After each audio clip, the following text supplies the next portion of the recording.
तुम्ही पण असं कधी फील केलंय का की सगळ्यांसाठी स्ट्रॉंग राहता राहता स्वतःच वीक झालंय आणि स्वतःलाच विसरून बसले? एक स्त्री खूप आनंदी राहून घरकाम करते, मुलांना सांभाळते, जॉब करते, प्रत्येक जबाबदारी ती पार पाडत असते, पण तरी तिला प्रश्न केला जाते की तू घरीच तर असते, तू वर्क फ्रॉम होमच तर करते, तू मुलांना सांभाळते, पण खरंच तिच्या मनात किती दुःख आहे. कधी कधी असा दिवस येते की दिवसाच्या शेवटी तिला खूप काही मनातलं कुणाला शेअर करायचं असते, काही सांगायचं असते, पण शेवटी तिला प्रश्न केला जाते, तू करते काय?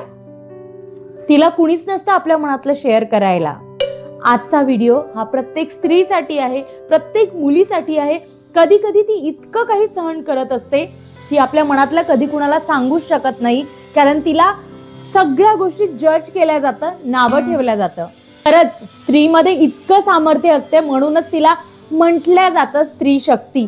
का तिला स्त्री शक्ती म्हटलं जातं? ती आपलं प्रत्येक जबाबदारी, प्रत्येक गोष्ट खूप चांगली करण्याचा प्रयत्न करते. ती सगळ्यांना कधी कधी प्रत्येक गोष्टीत 100% देते, प्रत्येक काम, प्रत्येक नातं, पण शेवटी तिची वेळ येते तेव्हा तिला रडू येतं. कधी कोणी शेअर करायलाच नसतं. सुंदर मला सांगावं वाटतंय, जेव्हा मी गावी होती त्यावेळेला मी अनुभवलंय की एक काकू होत्या, त्या शेतातलं काम करायचं, सगळं करायचं, आणि त्यांना इतकी आवड की त्या आपल्या स्किनची सुद्धा काळजी घ्यायची. शेतातून काम करून आल्यानंतर रात्री मंदिरात भजनाला जायचं, घरकाम करायचं.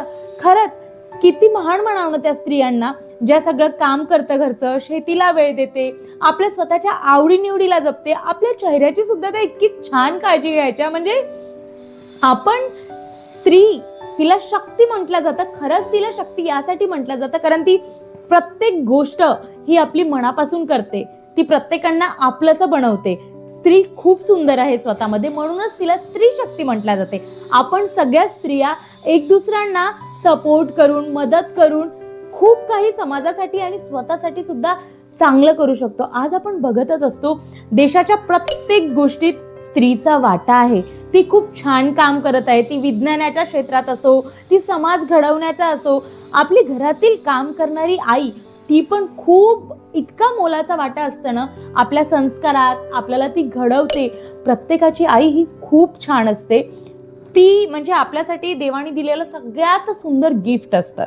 नमस्कार, मी एकता तुम्हा सगळ्यांचं माझ्या यूट्यूब चॅनलमध्ये स्वागत करते. आता तुम्ही मला म्हणणार की स्त्री म्हणत आहे तू, तर मग पुरुष? मी इथे पुरुषांना ब्लेम करत नाही आहे.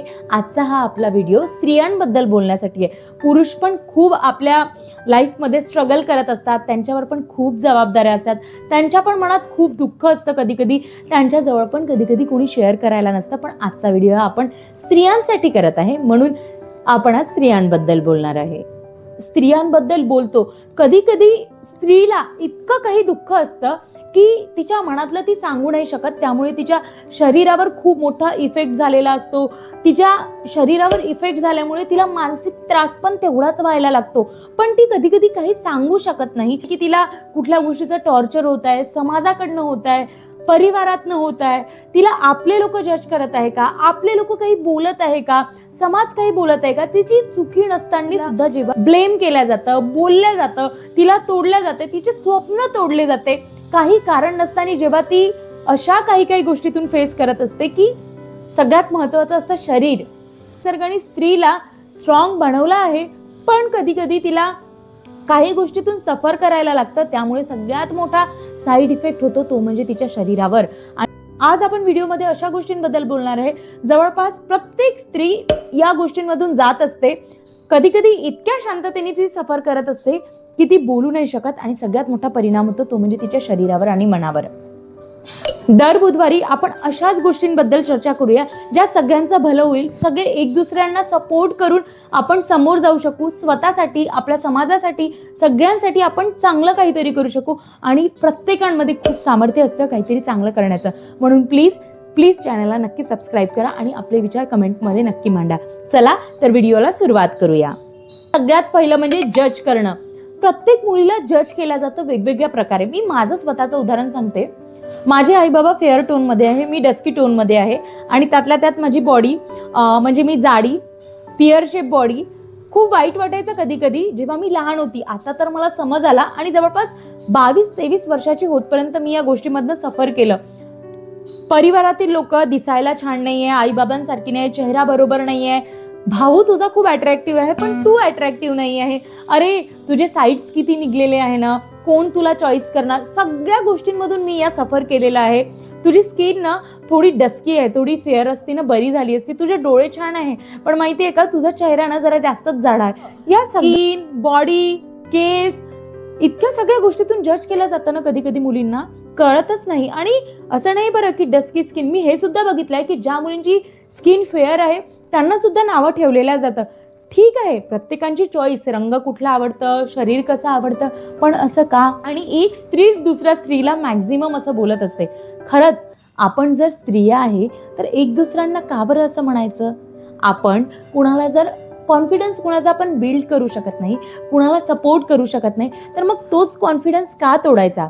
आपण सगळ्यांना माहिती आहे की स्त्रीला एक शक्ती म्हटलं जातं आणि समाज वेगवेगळ्या पद्धतीने तिला तर नाव ठेवतच असतो. आपण बघितलंय की धर्मग्रंथांमध्ये सुद्धा सांगितलेलं आहे, पॉझिटिव्हिटीला सपोर्ट केलेलं आहे, चांगल्या विचारांना सपोर्ट केलेले आहेत. तर मग आपण असं का करू शकत नाही की दुसऱ्यांचा कॉन्फिडन्स तोडण्याऐवजी आपण दुसऱ्यांना सपोर्ट करायला हवे? ठीक आहे, प्रत्येक गोष्ट ही पर्सनली आपापली चॉईस असते, त्याला माझं काहीही मत नाही. पण सगळ्यात महत्त्वाचं हेच आहे, कुणी आपल्या कुठल्याही क्षेत्रात असो त्याला सगळ्यात महत्त्वाचं असतं कॉन्फिडन्स देणं किंवा सपोर्ट करणं. जेव्हा आपण कुणाचा सपोर्ट किंवा कॉन्फिडन्स तोडतो ते सगळ्यात मोठं पाप मानल्या जाते. आपण सगळीकडे बघत असतो की प्रत्येक जण आपापल्या लाईफमध्ये धडपडत असतं, कुणी कामासाठी, कुणी पैशासाठी, कुणी नात्यासाठी. सगळ्यांना प्रेम हवं असतं, सगळ्यांना सगळ्या गोष्टी हव्या असतात. पण कधी असा का विचार करत नाही की आपण दुसऱ्याला जेव्हा जज करतो ना तेव्हा त्याचं मन आपण इतकं तोडतो. मग आपण हा विचार करायला हवा की जर ती मुलगी आहे, तिला समाज वेगवेगळ्या पद्धतीने जज करतो, ती शिकली तर ती शिकली का, जन्म झाला तर म्हणतं आजही समाजात आहे. मी माझंच उदाहरण देते. जेव्हा माझा जन्म झाला होता तेव्हा माझ्या आजोबांनी म्हटलं होतं की हिला उकिरड्यात नेऊन दाबा. का? कारण माझ्या आईला 3 बहिणी होत्या, तिच्या परिवारात जास्त बहिणी होत्या. खरंच असं म्हणजे जेव्हा मुलगी जन्माला येते तेव्हापासूनच तिला जज केलं जातं, तेव्हापासूनच तिला सगळ्या गोष्टी बोलल्या जातं. मग आता जो आपला प्रेझेंट समाज आहे, आपण आहे, ते जज करण्यापेक्षा अशा गोष्टीला प्राधान्य द्यायचं, महत्त्व द्यायचं. त्यात ज्ञानात भर पडेल, सगळ्यांचं नॉलेज वाढेल. प्रत्येकांमध्ये काहीतरी सुंदर आर्ट्स असतात, कला असतात, खूप सुंदर प्रत्येकांमध्ये काही काही छान गुण असतात. त्यांना आपण सपोर्ट करायला पाहिजे, त्यांना आपण ॲप्रिशिएट करायला पाहिजे. या सगळ्या गोष्टी जर आपण महत्त्व दिलं ना तर खरंच सुरुवात ही आपल्या स्वतःपासून करायची. आपण स्वतःला सुद्धा जज करायचं नाही, कारण जेव्हा आपण स्वतःला जज करतो ना कुणी आपल्याला नावबोटं ठेवतात, मान्य करते. प्लीज एक लक्षात घ्यायचं, जेव्हा आपण कुणाला जज करतो ना तेव्हा सगळ्यात मोठा त्याचा मानसिक जो त्रास आहे ना त्याला किती होत असेल तो विचार करायला पाहिजे. आपण प्रत्येकजण समाजात असतो तर ती प्रत्येकांची आपली जबाबदारी आहे की आपण जर कुणाला चांगलं म्हणू शकत नाही किंवा कुणाला काही सपोर्ट करू शकत नाही तर प्लीज त्यांचा सपोर्ट, त्यांचा कॉन्फिडन्स, त्यांचा चांगल्या गुणांना तोडायचं तरी नाही. हे जीवन जगत असताना. म्हणून प्लीज आउटर ब्युटी जेवढी महत्त्वाची आहे तेवढीच इनर ब्युटीला सुद्धा महत्त्व द्या आणि नेहमी दुसऱ्यांना आपण कॉन्फिडन्स कसा वाढवू शकू किंवा त्यांच्या लाईफमध्ये -0% 1% तरी काहीतरी चांगलं ॲड करू या प्रयत्नात राहा. दुसरं म्हणजे तू घरीच बसते, तुला काय काम असणार? आपली आई असो, मावशी असो, काकू असो, ताई असो, कुठलं पण स्त्रीचं नातं, तिचं काम कधीच संपत नाही. ती सतत करत असते काम. सकाळी उठल्यापासून तर संध्याकाळी झोपी जातपर्यंत ती आपलं काम करत असते. पण तिच्या कामाला आणि तिच्या शरीराला कोणीच विचारत नाही किंवा महत्त्व देत नाही. मला इथे खूप हसायला येतं. काय माहिती तुमच्या फॅमिलीमध्ये पण असंच बोलल्या जायचं का? काय करते? झाडू लावते, पोछा लावते, स्वयंपाक लावते आणि काय करते काय? एवढंसं काम करून तू थकते आणि निघून जायचे. खरंच असं होतं का हो? घरची स्त्री किती काम करते, तिचं शरीर किती दुखत असेल आणि निसर्गाने तिला पाळीसारखी गोष्ट दिलेली आहे, मान्य करते. खूप सुंदर ती आई असते, मातृत्व तिला प्राप्त झालेलं असतं, पण तिचं शरीर कुठे गेलं? तिला दर महिन्याला पाळी येत असते, कुणाचं शरीर सुचतं, कुणाला उलट्या होतात, काय काय गोष्टी तिला दर महिन्याला त्रास भोगावे लागत नाही, याचा कधी कोणी विचार करतं का? कधीच नाही. मात्र तिला नाव ठेवलं जातं. पुरुषांना नाही म्हणत, कारण काही काही पुरुष खूप छान असतात, ते थोडं तरी आपल्या घरच्या स्त्रियांना हेल्प करत असतात. ठीक आहे, असं म्हणत नाही स्त्रिया की तुम्ही भांडीच घासा किंवा तुम्ही हेच काम करा, पण जेव्हा तिला खरंच कुठला त्रास होत असेल किंवा दिवसाच्या शेवटी तुम्ही तिच्याशी थोडं बोला, तिला नेमकं काय हवं असतं असं सगळ्यांना वाटतं, पण तिला खरं तर काहीच नको असतो. दिवसाच्या शेवटी तुम्ही एक शब्द तुमचा प्रेमाचा तिला विसावा हवा असतो, बाकी काहीही नको असतो. घरकाम करणाऱ्या स्त्रियांना सुद्धा खूप कामं असतात. कधी जर तुम्हाला वाटत असेल ना, एक दिवस तिला म्हणा की तू बस, तू जेवढे पण कामं करते मी आज करून बघते. तो अनुभव घ्या तुम्ही. तिला सगळ्या गोष्टींची जबाबदारी पार पाडणं इतकं सोपं नसतं आणि आपल्याला वाटत असतं ना की मी हे केलं तर तिने पण ते करावं. नाही, कारण प्रत्येक स्त्रीचं शरीर वेगवेगळं आहे. तिला होणाऱ्या यातना महिन्याला जे शेवटचे 4 ते 5 दिवस तिला पाळीतून जायला लागतं. सगळ्या गोष्टीतून तिला सफर करून ती तुम्हा सगळ्यांची जबाबदारी पार पाडते. तिला तुमचा एक प्रेमाचा शब्द हवा की तू बरी आहेस ना, तुला काही मदत करू का. म्हणजे सेफ्टी आणि फिअर. आता सगळ्यांना माहिती आहे की आपण मुलींना खूप छान शिकवत आहे आणि मला असं वाटते प्रत्येक मुलीनी खूप छान शिक्षण घ्यायला पाहिजे. खूप चांगली गोष्ट आहे. प्रत्येक मुलगी आता आपल्याला जे आवडतं, जसं डान्सिंग प्रोफेशन आवडतं, कुणाला स्पोर्ट आवडतं, कुणाला आर्ट्स आवडतं, खूप छान गोष्ट आहे. प्रत्येक मुलगी ही आपापल्या फील्डमध्ये समोर जात आहे आणि खरंच जेवढं आपल्याला फ्रीडम आहे ना, तेवढंच आपण आपल्या स्वतःच्या सेफ्टीकडे पण बघितलं पाहिजे. कारण खूप दुःख होते कधी कधी समाजात अशा काही गोष्टी ऐकायला मिळते. कारण मी पण एक स्त्री आहे, मी कुणाची मुलगी आहे, कुणाची तरी पत्नी आहे किंवा समोर काही वर्षांनी मी पण आई होणार, माझ्यावर पण एक जबाबदारी येणार. ते मुलगा मुलगी काहीही असो, खरंच खूप महत्त्वाचं आहे आपल्या मुलींना सेफ्टी कुठल्या कुठल्या पद्धतीने शिकवायला पाहिजे. तेव्हा मी माझं पोस्ट ग्रॅज्युएशन खूप घरापासनं दूर झालं, म्हणजे बऱ्यापैकी दूर घरापासनं शिक्षण झालं. तर बघा, कधी कधी रात्र होतच, मुली ट्युशनला जातात, क्लासेस करतात, कुठलं पण प्रोफेशन बघा, कधी कधी वेळ होते, रात्र होते. आपण जरी विचार केला की मी लवकर जायचा प्रयत्न केला, कधी ट्रॅफिक असतं, कधी बस चुकतं, कधी ट्रेन, सगळ्या गोष्टी. म्हणजे जेव्हा मी सकाळी निघायची तरी पण इव्हनिंग 6-7 वाजायचे घरी पोचायला, किंवा रात्री जरी मी 6:30-7 वाजता 8 वाजता 9च्या ट्रेनमध्ये बसली तरी दुसऱ्या दिवशी सकाळ दुपार व्हायची. मग मला सांगा, प्रत्येकांना तर आपला प्रवास, आपल्या प्रोफेशननुसार रात्र होणार, दिवस होणार, पण प्लीज एक आई जेव्हा आपलं मुलगा मुलगी घडवते, मला बोलायला खूप थरथर होत आहे. कारण समाज खूप वेगवेगळ्या गोष्टी ऐकायला येत आहे आणि आपण ब्लाइंड ट्रस्ट कुणावर नाही करू शकत, शक्य नाही राहिलेला आहे आता. म्हणून थोडे आपल्या स्वतःच्या सेफ्टीसाठी काहीतरी आपण गोष्टी शिकायला पाहिजे. आपण मुलगी आहे, आपण आई असेल तर आपल्या मुलींसोबत मुलांना पण थोडं एक चांगलं शिकवण देऊ शकलो पाहिजे. काही काही गोष्टी आपल्या कंट्रोलमध्ये नसतात हो. आपण कुठल्या कुठल्या गोष्टी समाजातल्या कंट्रोल नाही करू शकत. प्रत्येकाचं काम वेगळं आहे, आपण कुठल्याच गोष्टींना काहीच म्हणू नाही शकत. पण प्लीज आपण एक स्त्री म्हणून, आणि एक मी आता खूप काही लोक बोलतात की रात्री बाहेर नाही निघायचं, पण मी सुद्धा जवळपास म्हणजे इतके वर्ष माझं पूर्ण शिक्षण 12वी नंतर घराच्या बाहेर झालंय, म्हणजे 10वी नंतरच, पण 11वी 12वीमध्ये आई थोडी जवळपास असायची, येत जात राहायची. त्यामुळे पण कधी कधी ना आपल्या हातात पण काही गोष्टी नसतात, पण काही गोष्टी असतात, काही आपण सेफ्टीसाठी आपल्या स्वतःसाठी करू शकतो आणि त्या प्लीज प्रत्येकाने करायला पाहिजे. आणि एक स्त्री म्हणून जेव्हा आपण जन्माला येतो, तेव्हा आपण आई पण जेव्हा आपल्याला येतं, तेव्हा आपल्या मुलीसोबतच मुलांना पण काही गोष्टी सांगितल्या पाहिजे. हा खूप महत्त्वाचा आहे. याबद्दल मी जास्त बोलू शकणार नाही, कारण समाजात विश्वास कसा ठेवायचा ना कळायलाच नाही आलं. ॲक्च्युली मी हा विषय जो आहे तो मला माझ्या डोक्यात त्याच गोष्टीमुळे आला की आपण तर एज्युकेशन केलं, मी पण अनुभवलेले आहे. कधी कधी आपण जेव्हा रस्त्याने जात असतो तेव्हा आपल्यासोबत काही गोष्टी इतक्या म्हणजे विचित्र होत असतात की कळत नाही आपल्याला, आणि तेव्हा आपण लहान असतो, त्यामुळे तर मुळातच नाही कळत.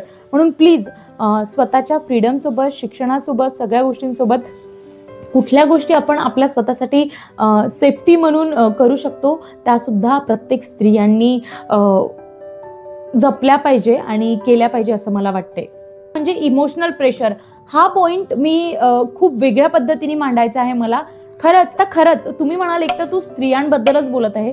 मान्य करते की आता खूप सगळ्या गोष्टी मुलांसोबत पण वाईट होत आहे, मी असं काहीही म्हणत नाही. पण माझ्या संपर्कात आलेली काही 2-3 वर्षापूर्वीची एक गोष्ट आहे, एक स्त्रीबद्दल आहे. मला सांगा, जेव्हा स्त्रियांना जन्म होता बरोबर सांगितलं जाते की तुझं लग्न होणार आहे, तुला ऍडजस्ट करायचं आहे, तुला हे कर. हो, मान्य करते, स्त्रिया ऍडजस्ट करतात, सगळं काही जबाबदाऱ्या सुद्धा त्या पार पाडतात. पण खरंच सांगा हो, एका स्त्रीला जर काही कारण असताना तिच्यावर हात उचलत आहे कोणी, काही होत आहे, म्हणजे ठीक आहे ऍडजस्ट ती करत आहे, पण तिने जिथे तिची चुकी नसताना तिने जर रिॲक्ट केलं किंवा तिने त्या गोष्टीवर बोलली तर ती वाईट नाही ना होऊन जाणार. प्रत्येक वेळी ऍडजस्टमेंट करून अत्याचार सहन करणं ही चुकीची गोष्ट आहे असं मला वाटतं. कधी कधी आपल्या स्त्रियांना अशा काही गोष्टीतनं फेस कराव्या लागतात की आपण बोलूच शकत नाही. आपण स्वतःसाठी आवाज उचलला तर तिथे आपल्याला चुकीचं म्हटलं जाते. पण नाही, आपण सगळ्या घरी जेव्हा आपण बसतो, आई बाबा मुलगा मुलगी प्रत्येक जेव्हा सगळेजण बसते तेव्हा आपल्या मुलींना सांगायला पाहिजे की तुझं जर कोणी काही कारण नसताना तुला त्रास देत आहे किंवा तुझ्यावर इमोशनली प्रेशर टाकत आहे तर प्लीज तिथे ऍडजस्ट करण्यापेक्षा तिथे तू बोल. कारण म्हटलं जातं तू जास्त बोलायचं नाही, तुझं लग्न होणार आहे, जास्त कुणाच्या वाटेला लागायचं नाही, नेहमी सहनच करत राहायचं. ह्या सगळ्या गोष्टी प्रत्येक वेळी नाही चालणार, कारण हे जीवन आहे. कधी कधी मानसिक त्रास इतका होतो की लोक आपले जीवाला सुद्धा म्हणजे भीत नाही जीव द्यायला. म्हणून प्लीज कधी कधी बोललेलं म्हणजे योग्य त्यावेळी ऍक्ट केलेला बरा असतो. म्हणून आपल्या मुलींना, आपल्याला, सगळ्या परिवारात जेव्हा आपण बसतो तेव्हा जिथे ऍडजस्ट करायचं आहे तिथेच करायला हवं. प्रत्येक वेळी ऍडजस्ट जर केलं तर आपला मानसिक त्रास हा खूप वाढतो. समजून घ्या, जिथे बोलता येईल तिथे बोला आणि काही वाद मिटत असतील तर प्लीज बोलण्याने ते वाद मिटवून टाका. प्रत्येक वेळी सहन करणे हाच मार्ग नसतो. विज्ञान सुद्धा सांगतं की स्त्रिया एकाच वेळी सगळे काम करतात, मुलं सांभाळतात, घर, जॉब करत असतील, बिझनेस करत असतील, खूप सारे काम एका वेळी करतात. त्यांचा ब्रेन सतत अलर्ट राहतो. दुसऱ्या दिवशी पण त्यांना हेच वाटतं की सकाळी उठून ते करायला हवं, हे करायला हवं, मुलं आहे, खूप सगळ्या गोष्टी. त्यामुळे त्यांचा ब्रेन अलर्ट राहतो आणि त्या स्ट्रेसमध्ये येतात, सतत थकलेल्या असतात, म्हणून त्या चिडचिड करत असतात आणि स्ट्रेसमध्ये खूप मोठ्या प्रमाणात जात असतात. म्हणून प्लीज त्यांचं काहीतरी ऐका. त्यांच्या सगळ्यात मोठी गोष्ट ही आपल्यासाठी वाईट असते. मानसिक त्रास होणं याच्यासारखी वाईट गोष्ट कुठलीच नाही आहे जगात.